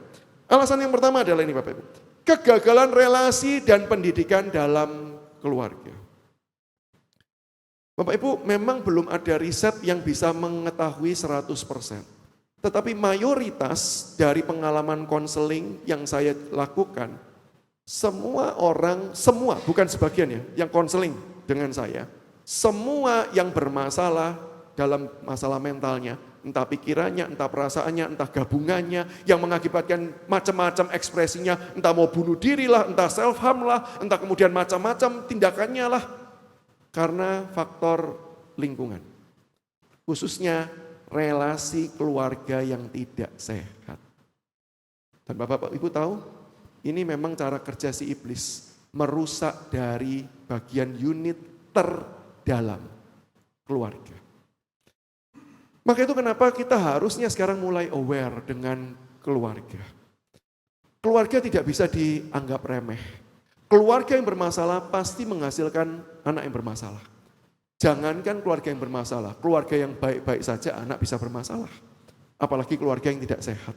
Dan masalah yang muncul bermacam-macam Bapak Ibu. Masalah apa yang ada di dalam hal tersebut? Yang pasti adalah masalah relasi. Relasinya seperti apa? Beberapa contoh. Misalnya, diabaikan. Berapa banyak orang tua, saya ini bekerja banting tulang demi anak. Pertanyaannya seperti gini. Emang sih anak butuh duit? Emang sih sekolah butuh uang? Emang sih untuk hidup baik itu uang pasti diperlukan. Tapi apakah itu segala-galanya sampai kita mengorbankan relasi orang tua dengan anak? Saya pernah mendapati satu peristiwa yang saya tidak pernah lupakan. Mahasiswi datang ke kantor saya dan berkata gini, ini ceritanya sudah panjang, dia cerita ngalor ngidul, saya nggak paham maksudnya dia apa, sampai saya tanya gini, sorry ya, maksudmu cari saya ini mau ngobrol apa sih? Kok ceritamu tuh ya ke sana, ya ke sana, ya ke sana. Sebenarnya kamu mau cerita apa sih? Singkat cerita dia berkata gini, Pak, saya ini sudah nggak perawan. Oh, saya bilang, kamu mau pengakuan dosa? Oh, ya bisa jadi sih Pak. Tapi ya bukan itu juga. Nah terus kamu ngapain cerita sama saya? Kalau kamu itu sudah nggak perawan. Dan boleh tahu enggak, kamu ngelakuin sama pacarmu ya? Oh enggak Pak, siapapun yang mau Pak. Wah, saya syok deh jawaban seperti itu. Siapapun yang mau. Saya langsung mikir begini, oh mungkin dia ekonomi lemah, jual diri demi kuliah. Maka saya tanya, sorry ya, kamu dari keluarga yang nggak mampu ya? Loh, marah dia. Bapak jangan menghina saya. Dibuka tasnya, dompetnya, dikeluarkan kunci mobil. Di zaman itu Bapak Ibu, mobil itu semua kunciannya itu masih yang dimasukkan gini loh, yang diputar, yang gitu loh. Dia itu mobil sudah kuncinya itu nggak perlu diputar gitu, sudah tekan tombol. Ini zaman awal-awal. Mobilnya tuh mereknya merek mahal. Ini mobil saya Pak, dikasih keluarga. Dikeluarkan handphonenya, ditunjukkan, Pak ini saya liburan jalan pergi ke luar negeri. Setiap tahun selalu pergi keliling luar negeri. Terus saya tanya, loh berarti kan kamu dari keluarga kaya. Ekonomi kan cukup. Sorry ya, tanya ya. Saya nggak make sense, saya nggak masuk di otak saya. Kenapa kamu kasih tubuhmu sama semua orang yang mau? Dan di titik itulah dia mulai nangis. Dia bilang gini, saya pengen Pak merasakan apa itu cinta. Saya bilang, orang tuamu cinta loh. Buktinya dikasih mobil. Buktinya keliling dunia. Itu kan cinta toh. Dia berkata, Pak betul sih. Tapi saya butuh lebih dari itu. Saya ingin lebih dari itu. Saya nggak butuh ke luar negeri. Saya nggak butuh mobil mewah. Saya butuh lebih dari itu. Kurang cinta Bapak Ibu. Dia rela jual diri loh Bapak Ibu. Padahal dia seorang yang baik. Penampilannya juga oke. Secara ekonomi juga baik. Gangguan mental. Gangguan mental. Pikirannya berkata apa? Pokoknya siapapun yang mau deh. Tubuh ini gak akan berharga. Pokoknya aku dapat cinta siapapun saya kasih. Mau diapain tubuh saya silakan. Relasi, kasih. Begitu diabaikan, hati-hati. Itu menimbulkan kekosongan di dalam batin. Dan orang yang tidak merasakan kasih, dia perlu dan dia haus akan kasih. Dia akan cari dengan cara apapun. Karena itu kebutuhan paling mendasar. Yang kedua, yaitu karena contohnya adalah overprotective dan tidak mendidik. Bapak Ibu, kita sekarang mendengar istilah ini, generasi strawberry. Nah, ini istilah yang populer sekarang ya. Walaupun saya harus berhati-hati menggunakan. Karena siapa tahu di sini ada generasi strawberry. Rasanya enggak deh ya, bukan kalian strawberry ya. Ini generasi semangka Mas Ian ya. Generasi strawberry itu generasi yang apa sih? Banyak orang berkata begini, generasi alfa ke bawah itu disebut generasi strawberry. Kenapa kok pakai julukannya strawberry? Karena kelihatannya bagus. tapi di dalamnya itu lembek. Jadi kelihatannya kuat, kelihatannya oke, tapi dapat tekanan sedikit, hancur.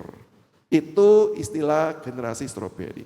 Dan ketika diteliti itu, apa sih menyebabkan generasi stroberi? Salah satu, bukan satu-satunya, salah satu penyebabnya adalah keluarga yang overprotective. Apa-apa dikasih. Oh, kamu perlu ini, pakai mobil. Kamu perlu apa? Nih uang jajan, berapa? 500 juta, habiskan seminggu. Wah, ya, ini keluarga sultan begitu ya. Ketika anak itu tidak pernah dilatih banting tulang, tidak pernah dididik dengan keras, nggak heran dia begitu menghadapi tantangan. Orang tuanya selama ini kalau ada tantangan sama orang tuanya, Pak, Ma, aku ngadepin gini, tenang anakku, nih, tenang anakku, nih, pakai nih semua fasilitas yang ada. Sayang enggak orang tuanya? Saya percaya jawabannya sayang. Tapi saya salah. Sayang, tapi salah. Karena enggak mendidik anak tersebut. Saya sometimes Bapak Ibu tergoda loh. Punya anak, anak saya dua, sudah mau masuki masa-masa remaja dan mereka termasuk generasi stroberi, begitu ya. Kadang-kadang saya merasa juga iya ya. Saya kok terlalu lembek sama mereka ya. Kadang-kadang bukan lembek sih. Kadang-kadang males denger omelan, males denger rean. Jadi begitu anak, Dedi ini loh susah begini, sini, mana sih? Ah gampang nih caranya, udah selesai. Urusan selesai, saya bisa geser ke pekerjaan saya. Tapi sadar nggak sadar, saya sedang menghasilkan generasi yang lembek. Generasi stroberi tersebut. Nggak heran, begitu nanti generasi stroberi dapat tekanan, dapat tindasan, atau dapat, jangan tindasannya, dapat kemudian kesulitan sedikit, dia nggak akan tahan. Maka salah satu ciri zaman sekarang adalah komitmen rendah. Sulit berkomitmen. Kenapa? Karena komitmen itu selalu butuh konsistensi. Kenapa kita butuh konsistensi? Karena tekanan itu selalu ada. Nah kenapa orang itu tidak bisa komitmen? Karena begitu ada tekanan, dia nggak bisa konsisten. Begitu dia nggak bisa konsisten, maka dia tidak akan berkomitmen. Ini salah satu ciri yang dihadapi di mana-mana. Di panitia, cari pengurus semakin sulit. Kenapa? 3 bulan pertama semangat, setelah 3 bulan ngilang. Gak muncul-muncul. Kemana? Kabur aja dulu. Gak usah keluar negeri, kabur aja, ngilang dimanapun deh. Pokoknya sulit dicari. Generasi ini. Karena keluarga yang salah mendidik. Maka dalam bagian ini kita perlu memperhatikan. Kenapa zaman sekarang semakin banyak masalah-masalah terjadi. Sometimes itu timbul karena keluarga. Maka kita perlu memperhatikan akan keluarga. Yang kedua, yaitu adalah digital overload dan comparison culture. Yaitu overload digital. Sekarang kita semua pasti punya gawai. Nah ini apalagi ya, foto-foto gitu ya. Kalau foto ada sayanya bayar Bapak Ibu ya. 5.000 per gambar. Oh enggak ya, ini pembicara kok komersil banget. Bapak Ibu, kita gampang dengan digital. Sekarang kalau mau pesan makan, pakai aplikasi, cepet kan? Tapi Bapak Ibu tahu enggak, itu ide dibuat oleh siapa? Ide aplikasi layanan online. Bapak Ibu mau nyebut apapun, orang ini asal dari ini semua salah. Karena itu ide dari Tuhan. Wah, Bapak ini rohani banget, segala sesuatu dibilang dari Tuhan. Oh bukan, betul. Ngirim makanan, langsung diantar sampai di depan rumah, itu idenya Tuhan. Buktinya apa? Perjalanan Israel keluar dari Mesir ke tanah Kanaan, ngirimin dari mana? Dari surga sampai ke depan kemah. Cuman bedanya malaikat tidak berkata, paket. Enggak sih. Gitu ya. Tapi sampai depan rumah kan? Dan jangan lupa, free ongkir. Itu idenya Tuhan. Digital overload, ada begitu banyak hal-hal yang kita terjadi secara digital. Dan comparison culture, yaitu apa? Saling membandingkan. Kalau Bapak Ibu percayalah, saya menangani konseling keluarga, ada suami istri mau cerai Bapak Ibu. Tapi di sosial medianya, wow, fotonya romantis. Kenapa? Demi sosial media. Tapi di belakang sosial media, sudah mau cerai. Jadi begitu saya dan istri kami sama-sama konseling pasangan ini, kami tahu keluarga ini seperti apa. Tapi begitu liburan ke luar negeri, ke Swiss, foto, wah foto romantis gitu ya. Dalam hati kita tahu, demi pansos. Demi orang tuh lihat mereka baik-baik saja. Padahal tidak seperti itu. Dan kalau ditanya, kenapa sih semua orang begitu? Butuh eksis, butuh diterima. Kalau tanya, kenapa butuh diterima? Mungkin dalam hatinya ada ruang kosong yang tidak diisi. Dan itu yang kemudian haus akan penerimaan, haus akan kasih sayang. Dan diisi dengan cara yang salah. Diisi dengan cara apa? Likes, jempol, terima banyak pujian di sosial media. Sehingga orang terus berlomba-lomba menghasilkan digital yang baik dan sempurna. Akibatnya apa? Masalah utama tidak diatasi, tapi tekanan semakin terjadi. Berapa banyak orang bunuh diri karena tidak sanggup lagi ngikuti tuntutan suara netizen, tidak sanggup. Mereka memilih untuk bunuh diri. Padahal kan kita bisa berkata, ya tidak usah didengarkan, selesai. Loh, bagi dia karena ada kebutuhan dan dia mendapat jawabannya melalui suara netizen, kebohongan, yang tadi saya katakan, kebohongan yang dia percayai, netizen itu mempengaruhi identitas dia. Nggak heran bagi dia kalau netizen menuntut saya harus jadi. Kalau saya tidak sanggup ya saya mati. Dampaknya seperti itu, digital. Dan yang terakhir yaitu adalah individualisme yang radikal. Sekali lagi, bagaimana sih masalah mental itu bisa terjadi ketika satu, setiap orang dikotakkan di tempatnya sendiri-sendiri. Setiap orang tidak usah berelasi dengan yang lain. Setiap orang bergumul dengan dirinya sendiri. Maka disitulah iblis dengan cara yang paling gampang merobohkan. Kenapa sih Tuhan menyelamatkan setiap orang individu? Tapi menginginkan menjadikannya gereja, kumpulan. Karena Tuhan tahu kita tidak pernah bisa sendiri. Keselamatan diberi individu. Tapi pertumbuhan melalui komunitas. Tapi iblis sengaja dibuat sendiri-sendiri. Hiduplah dengan gadgetmu. Banyak anak muda sekarang, saya lihat ya, ruang makan gitu ya. Yuk kita makan yuk, ayo makan sama-sama. Begitu duduk ruang makan yang terjadi apa? Sampai makanannya keluar, sambil makan pun hidup sendiri. Rame-rame, tapi sendiri. Walaupun ada orang, tapi dia sendirian. Dan sendiri itu titik rawan. Karena iblis bisa memberikan banyak hal, dia bisa digocoh dengan cara yang gampang. Dan orang itu bisa hancur. Maka Bapak Ibu, satu hal, kita secara psikologi kita kenal istilah ini. Ada orang ekstrovert, ada orang introvert.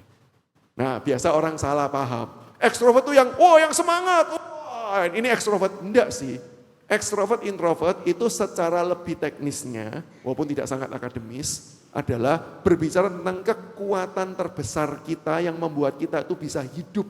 Dan merasa diri hidup. Ada orang yang hidup itu ketika ngobrol sama sesamanya. Jadi kalau dia sendiri itu rasanya, aduh kok sendirian ya, aduh hidupku kok rasa kosong ya. Tapi begitu dia ketemu tetangga, maka dia langsung hidup. Begitu. Nah tapi ada orang introvert. Orang introvert adalah orang yang justru di-charge hidupnya ketika dia sendiri, ketika dia meditasi, ketika dia merenung, itu orang introvert. Kalau ditanya sekarang, berapa banyak anak muda zaman sekarang introvert atau mengaku diri introvert? Jawabannya sangat banyak. Kenapa? Karena sebenarnya bukan sungguh-sungguh introvert. Karena faktor ini. Dibiasakan sendiri. Dan ini cara iblis. Hati-hati. Jangan pernah berpikir Tuhan memang mengizinkan kita ada di dalam zaman pandemi.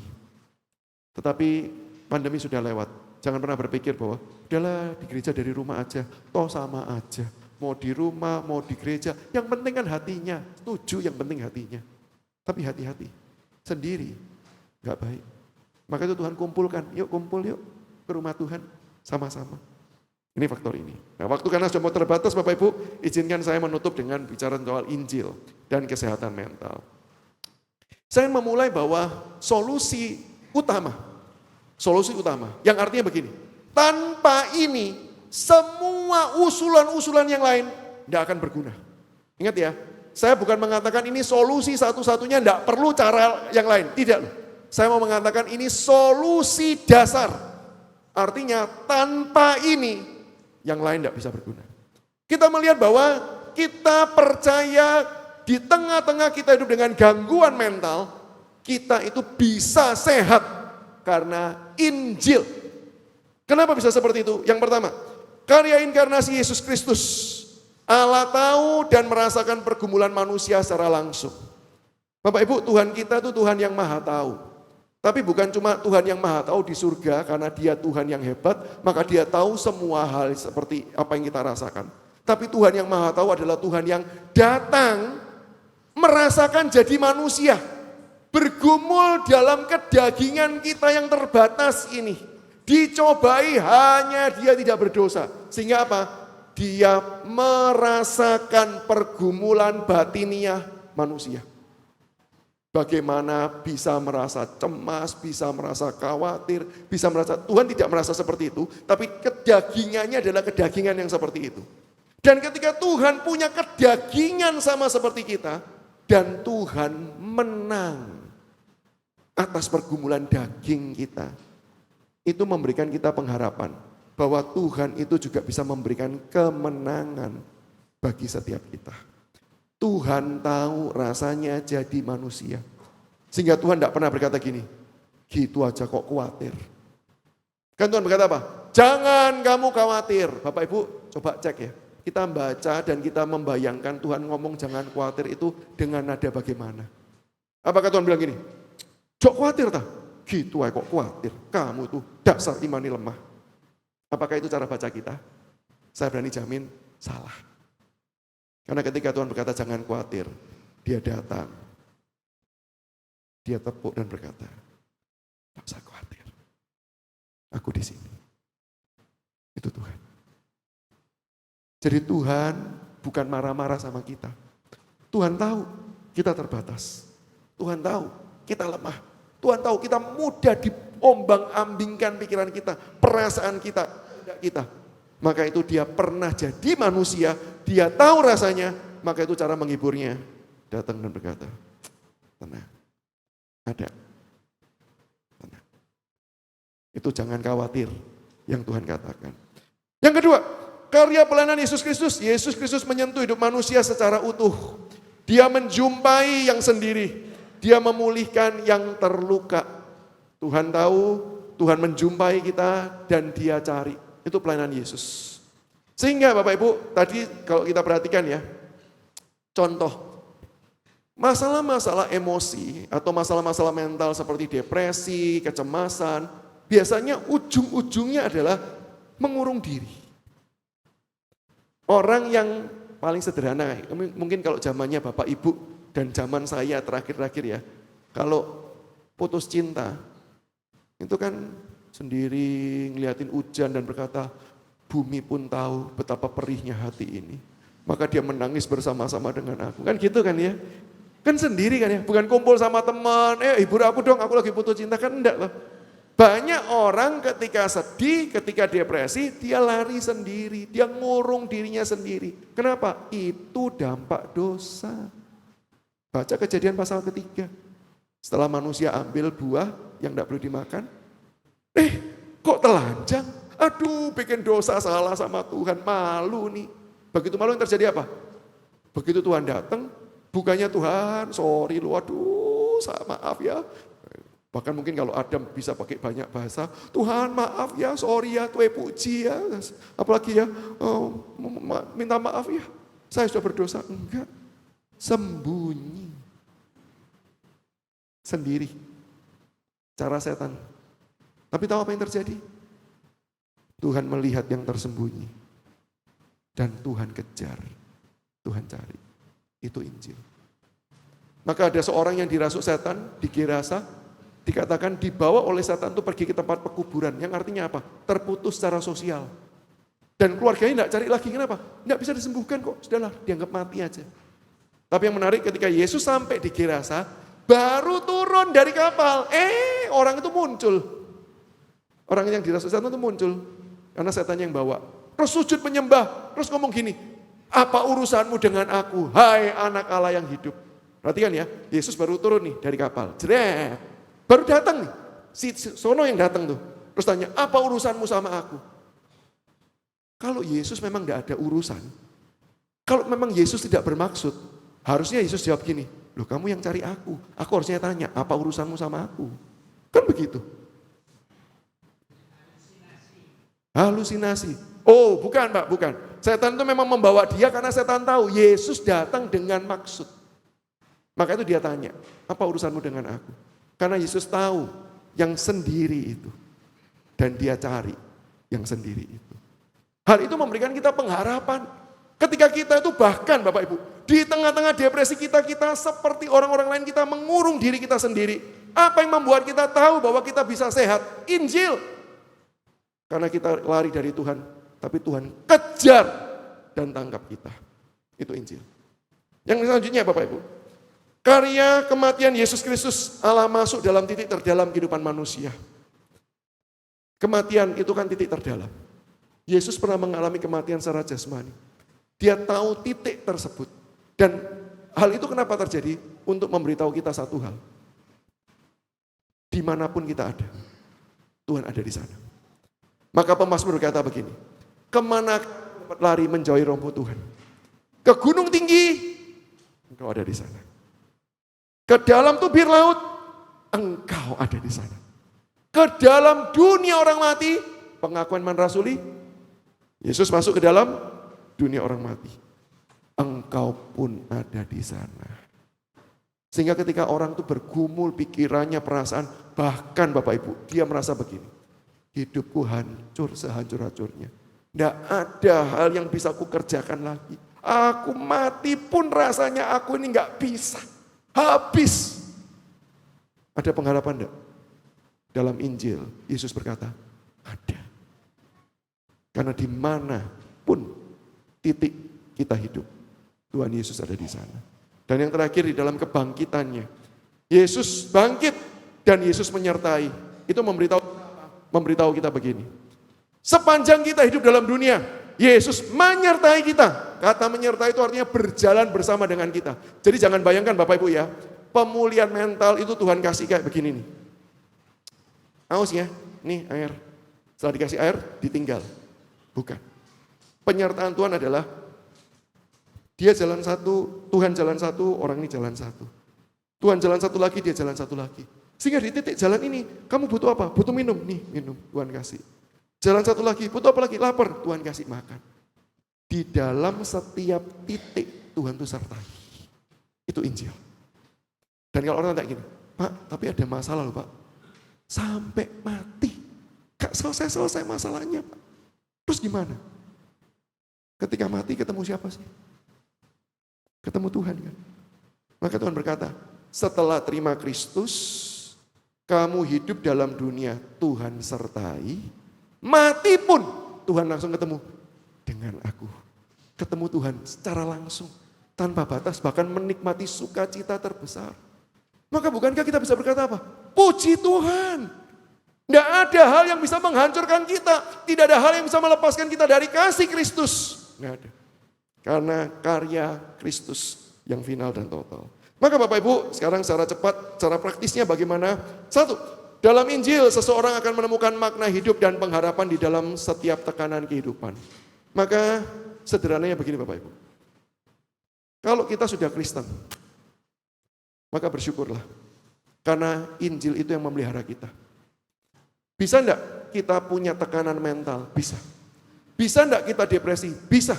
Bisa enggak kita cemas? Bisa. Tetapi bukan berarti Tuhan tidak bisa memelihara kita. Ketika kita cemas, gara-gara banyak masalah kita khawatir, aduh bisa lewat, enggak. Tuhan berkata, tenang, pasti lewat, ada aku kok. Kita enggak lihat Tuhan, tapi Tuhan lihat kita. Sehingga disitulah kita Injil yang memelihara kita, bukan kita yang menjaga diri kita sendiri. Ini kabar baiknya. Maka Bapak Ibu, dalam hal ini saya juga ingin mengatakan begini. Kalau kita yang baru beragama Kristen, artinya apa? Belum pernah kita menerima Yesus Kristus sebagai Tuhan dan Juru Selamat. Maka solusi untuk kita bisa sehat, yang paling dasar, terimalah Yesus sebagai Tuhan dan Juru Selamatmu secara pribadi. Tanpa engkau menerima Yesus, solusi apapun yang diberikan tidak akan manjur.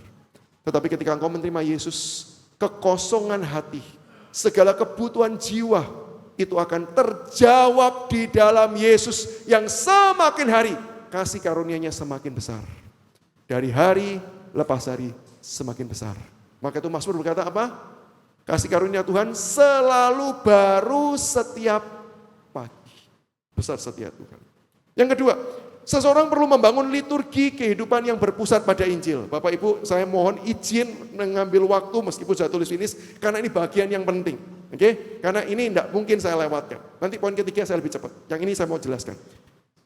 Kita harus membangun liturgi. Saya sengaja bukan pakai kata habit, tapi pakai liturgi. Apa Bapak Ibu bedanya? Bedanya begini. Kita makan, masukkan tangan makanan ke dalam mulut, itu habit. Karena ketika kita masukkan, tidak ada pemaknaan di dalamnya. Kalau yang bisa setir mobil, kan tidak pernah kita mikir lagi kan? Jalan aja. Itu habit. Kenapa? Karena kita tidak memaknai. Ketika kita injak gas, kita merasa, wah nyaman sekali ya. Wah rasanya saya puas ketika injak. Kan tidak pernah. Betul? Itu habit. Habit itu peristiwa kegiatan yang kita ulangi tanpa ada makna. Tapi liturgi itu beda. Liturgi adalah peristiwa kehidupan yang kita ulangi karena maknanya. Sekali lagi ya, peristiwa kegiatan yang kita ulangi karena maknanya. Itu liturgi. Maka kalau biasa kata liturgi itu muncul di gereja. Yuk kita liturgi, kita bangkit berdiri. Banyak orang tidak menjalankan sebagai liturgi tapi sebagai habit. Kenapa sih kok di gereja perlu berdiri, perlu duduk? Pasti jawaban banyak orang gini, biar gak capek. Bahkan beberapa gereja bilang begini, sebelum khotbah nyanyinya berdiri terus saja. Supaya apa? Kalau khotbahnya panjang, duduknya gak capek. Berarti itu habit. Bapak Ibu, kenapa sih liturgi kita duduk dan berdiri? Karena kita mengikuti liturgi barat. Kalau liturgi gereja timur beda loh. Ada sujud menyembah. Sama seperti rekan-rekan kita yang muslim. Tapi liturgi barat cuma duduk dan berdiri. Kenapa? Karena orang di barat memberikan penghormatan dengan cara berdiri.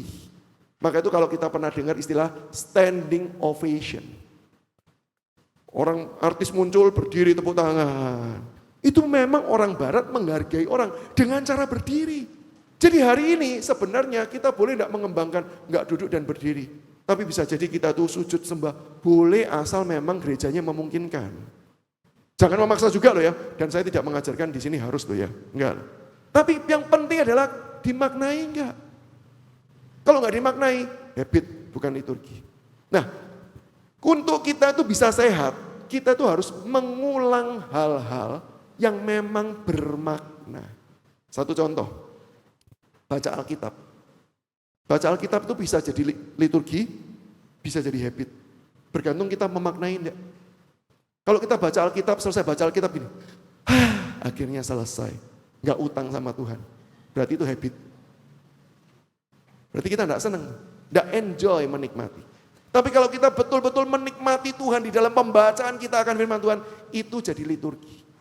Untuk kita bisa sehat secara mental, kita perlu membangun liturgi hidup kita. Kenapa kok saya baca Alkitab pagi? Nggak harus sih, mau malam juga nggak apa-apa. Yang harus kita jawab adalah gini, kenapa kok saya memilih pagi? Kalau jawaban kita begini, ya supaya nanti kalau malam nggak sempat, nggak utang. Nah itu berarti habit. Tapi kalau kita jawab gini, karena saya tahu setiap pagi saya butuh diingatkan kasih karunia Tuhan. Jalankan pagi. Ada orang yang jalankan malam, kenapa? Karena saya ingin mengakhiri hidup saya dengan evaluasi bersama dengan Tuhan. Jalankan malam. Tidak ada benar, tidak ada salah. Bergantung kamu memaknainya seperti apa. Dimaknai enggak? Termasuk doa, dimaknai enggak? Kalau nggak dimaknai, itu cuman habit yang tidak akan menolong apapun. Maka mau baca Alkitab 100 kali pun, bisa enggak tetap gangguan mental? Bisa. Tapi ketika kita betul-betul membangun liturgi, saya mau ketemu sama Tuhan. Saya berdoa sambil saya bersujud karena saya memaknai Tuhan itu besar. Saya kemudian mau datang melayani karena saya sadar anugerah Tuhan. Saya percaya kita akan ditolong untuk bisa hidup sehat secara mental. Jadi bangun liturgi. Dan yang terakhir, ini cuma saya jelaskan secara singkat aja. Kita perlu untuk menghadirkan komunitas keluarga, gereja yang berpusat kepada Injil. Satu pertanyaan saja, Bapak Ibu.